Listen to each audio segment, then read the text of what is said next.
Welcome to the Alex and Ava Podcast, where tonight we explore how your brain can learn English even as you sleep. Ava, can you explain how listening while resting benefits language acquisition? Certainly, Alex.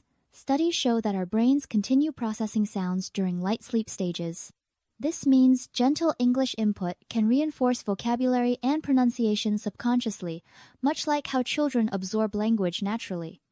That's fascinating. So, would you say this method is suitable for absolute beginners, or should listeners have some prior experience? Great question. It works for all levels, but beginners gain foundational exposure without pressure to speak. The brain forms basic associations, helping words sound familiar when encountered later while awake. Now, before diving in, we always invite listeners to relax. Ava, why is a calm state important for learning during sleep or rest? Relaxation lowers stress hormones like cortisol, which can block memory formation. By starting with deep breaths and gentle encouragement, we prime the mind to absorb and store new information more efficiently. So, starting with a peaceful mindset isn't just comforting, it's scientifically strategic. How might listeners create such an environment at home? They can dim the lights, use a soft blanket, and silence notifications. Even playing quiet background music can signal the brain it's time to shift into a receptive, restful state, just like in our podcast. Let's move into practical language. The morning routine is a universal experience. Why is it helpful for beginners to start here, Ava? Morning routines use simple, repetitive actions like I brush my teeth or I drink coffee. Repetition cements these phrases, and because listeners experience these actions daily, the words become quickly relevant and memorable. That's true. Would you suggest learners visualize or even mime these routines while listening? Absolutely. Pairing words with actions, even mentally, engages more parts of the brain. It's similar to muscle memory acting out I wash my face, links language to movement and sensation, deepening recall. After the basics, we introduce daily interactions like greetings and polite exchanges. Ava, how do these simulated dialogues help learners? They model natural speech patterns.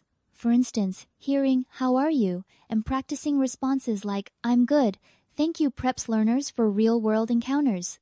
This lowers social anxiety because the listener internalizes common responses. And by repeating these lines, the phrases become automatic, almost like muscle memory for conversation. Exactly. This automaticity is key for fluency, allowing learners to focus on meaning rather than translation. Transitioning to work and study settings, why include workplace vocabulary early on? Work-related words like email, meeting, or report reflect modern life. Even for those not currently working, these terms appear in media and daily conversation. They offer practical relevance and help learners function in diverse contexts. Is there an advantage in learning such specific terms contextually, rather than from lists? Yes, context helps learners remember by associating terms with stories or routines. For example, hearing I write emails after I start my computer creates a logical sequence, cementing meaning. Listeners might notice we repeat key phrases softly. Can you explain the science behind this repetition technique? Repetition strengthens neural pathways. By echoing I brush my teeth or I eat breakfast, we give the brain multiple exposures, similar to spaced repetition methods used in language apps. So, is it beneficial to replay these episodes or even record oneself repeating phrases? Both are effective. Self-recording engages speaking muscles, while replaying builds listening comprehension. Consistent exposure, even passively, rapidly accelerates retention. Moving from day to evening, why is it valuable to cover both timeframes in beginner lessons? Variety reflects real life. Evening phrases like I relax, I read a book, or I call my mom expand vocabulary beyond the workplace, supporting conversations about leisure and relationships. Does this also aid in understanding tense and time-related words naturally? Definitely. By hearing language in chronological order, learners intuitively grasp concepts like now, later, or tonight without direct grammar instruction.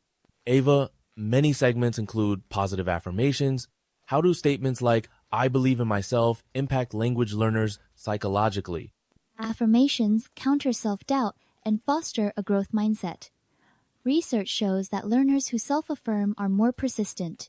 Hearing my English is getting better encourages continued practice, especially when progress feels slow. So integrating emotional support is just as crucial as vocabulary acquisition. Absolutely.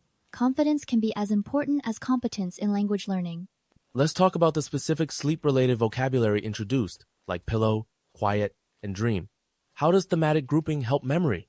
Grouping words by theme creates mental files. When learners think of night, associated words like blanket or moon surface naturally. This mirrors how native speakers organize language intuitively. Would you recommend learners try creating their own themed word lists? Yes, building personal word webs based on daily experiences strengthens long-term recall, making new vocabulary more meaningful and accessible. To conclude, Ava, what's your advice for listeners wanting to make nighttime English learning a consistent habit? Set a simple routine. Listen to English podcasts as you wind down, repeat key phrases mentally, and reflect on positive affirmations. Even 10 minutes nightly can yield surprising gains over a month. And remember, there's no need for perfection, small. Steady steps create real progress. Thank you, Ava, and thank you to our listeners for joining us on this journey. Thank you, Alex. Sweet dreams and happy learning to everyone. Until next time, thank you so much for joining us today. If you enjoyed this episode, don't forget to like, subscribe, and come back for more beginner-friendly English practice. Remember, learning English is a journey. Keep moving forward and don't give up.